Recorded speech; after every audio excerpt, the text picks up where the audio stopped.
Tripod headstand in the center of the room can be intimidating, but at the wall it can be very relaxing and restorative. Let's see how to set it up. So starting with 6 blocks stacked in 2 sets of 3 right at the wall.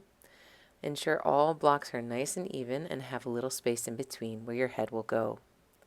Turning to face the wall, bringing your hands right behind the blocks, put your head down first, securing the shoulders up on the middle of each stack. Tuck your toes under and then turn your fingertips away from the blocks as you walk your toes in, steadying yourself and then lifting the legs. There's no need to hop here to get the legs up to the wall, just supporting with your fingertips and lifting one at a time. Once you're up in the pose, relax your arms and legs so the shoulders take the weight. Keep the belly engaged to support the back. You can also do some variations here by bringing the feet into Baddha Konasana and then back up. Return the fingertips to face away from you to have the most support as you lower down to the floor. Once you're down, go ahead and rest in child's pose.